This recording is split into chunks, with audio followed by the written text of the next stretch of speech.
एक मारवाड़ी था, उसको घूमने का बड़ा शौक था। अब वो घूमते घूमते एक ऐसे राज्य में चला गया जहां पर क्या था, हर 5 साल में राजा चुना जाता था, पर चुनाव का तरीका अनोखा था। एक हाथी आता, सूंड में माला लेकर, और सबके बीच घूमता था। जिसके गले में वो माला डाल देता वही राजा बनता था। अब क्या हुआ, हाथी आया माला लेकर, थोड़ी देर इधर उधर देखा और जाकर माला इस मारवाड़ी के गले में डाल दी। मारवाड़ी हैरान, अरे भाई, मैं तो घूमने वाला आदमी हूं, ये कहां फंसा दिया। खैर, उसे राजा बना दिया गया, सिंहासन पर बिठाया गया। राजपुरोहित आया, तिलक करते हुए शर्तें सुनाने लगा। भैया, आपको 5 साल के लिए राजा बनाया जा रहा है, लेकिन 5 साल पूरे होते ही आपको यहां से सैकड़ों किलोमीटर दूर एक उफनती नदी के किनारे छोड़ दिया जाएगा। उस नदी में घड़ियाल हैं, मगरमच्छ हैं, जिनकी वजह से आप नदी पार नहीं कर सकते। अगर किसी तरह पार कर भी गए तो उसके बाद आएगा एक गहरा जंगल जिसमें हिंसक जानवर और खतरनाक राहें हैं। वहां आप जानो और आपकी किस्मत। अब तक जो भी राजा बना था उसे मालूम था कि 5 साल बाद मरना तय है, तो वह 5 साल बस ऐश करता था, भोग विलास, मजा, तामझाम। लेकिन यह मारवाड़ी अलग निकला।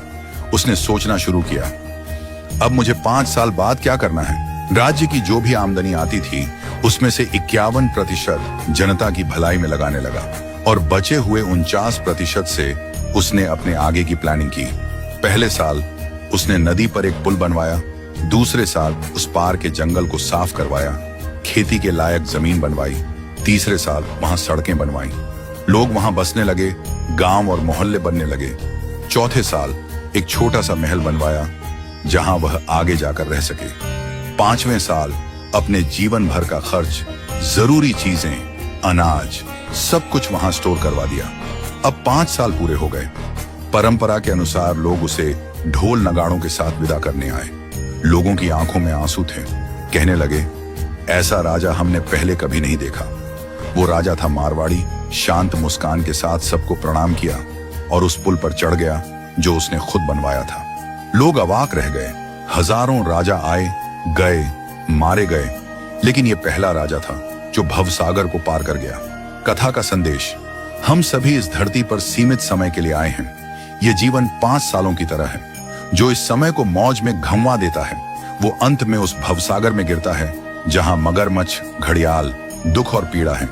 लेकिन जो जीवन का उपयोग अच्छे कर्मों, जनसेवा और प्रार्थना में करता है वो इस जीवन से परे उस पार पहुंच जाता है। तो आज ही से भवसागर पार करने के लिए अपना पुल बनाना शुरू कीजिए, ताकि जब आपका कार्यकाल समाप्त हो तो आपको भी सीधे ठाकुर जी के पास बैकुंठ में वास मिले और आपके अच्छे कर्मों की वजह से आपको हमेशा के लिए याद रखा जाए।